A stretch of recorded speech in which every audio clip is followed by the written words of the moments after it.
you deal with high-powered people. I do. Here in Washington, we happen to be right now in the Bethesda area. Money, money, money. Sure. High power, high stress. Give Yeah. it to me now. Yeah. How do you rub up against those people? Well, I think that the thing to understand about the packaging of your home to sell and the move process is, regardless of your location or price point, the process is the same for all of us, right? Think about it. You have to assess your own house, right? And figure out, okay, how am I going to sell this in the shortest amount of time for top dollar? So you have to look at paint and light and quick fixes and the old sock on the TV theory. Oh, let me jiggle that door for you because the handle doesn't work. Or, all of those things have to be addressed, have to be fixed. I follow this hashtag on Instagram, hashtag, I think Dwell is what it is. I've heard of it. And everything on there looks so good. Some things are very specific, and I think that tile is gorgeous.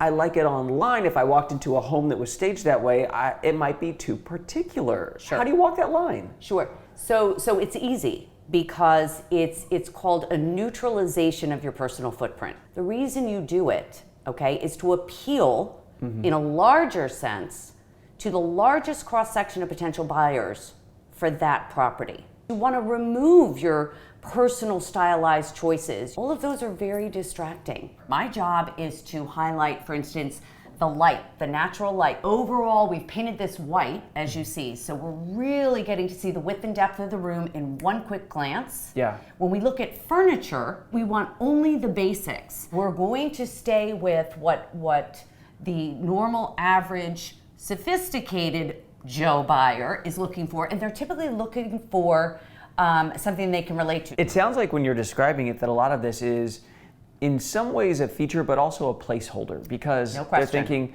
okay, what would my side table look like? That's exactly right. And that is an ugly couch. I hate it, but that's where the couch goes. Right.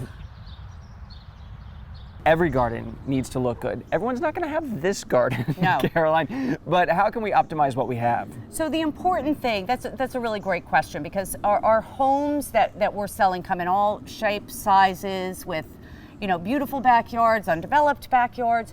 But again, you have to get back to what you're showcasing. You really just need to show people possibility. If I'm going to move, but let's say I have old patio furniture, I can get the patio furniture I want to use at my next house because it's going to go with me and put it at this house. No question. You absolutely could. And our clients do that a lot.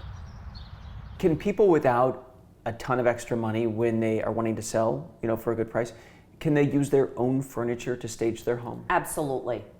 Absolutely. A good stager, a good home transition expert like me, there aren't many of us, but we're out there, they will use the furniture that they can use in new and interesting ways. So for instance, you might have 2 club chairs in a family room that you're actually going to bring to a den, because the scale, proportion, color, it's all better. It looks better in the den than it does in the family room. So sure, the idea though is to really look at everything that you have and look very closely to see whether or not you're making a meaningful choice with that. Because when you're talking about packaging properties, you're really talking about just highlighting the bricks and mortar that you're selling. I don't want to overwhelm someone with my design, because it's really not about that. You decided to write a book about this because, in my estimation, it seems like home decor, home selling, it only has gained popularity over the last 20 years, and it just keeps climbing, even after the housing crisis. Yeah. And so a lot of people are out there wondering, how can I do it? I've seen it done on TV, how can I do it? I recently wrote a book called Smart Moves, which details the process, 10 steps. And again, regardless of the price point or location, it's the same for everybody.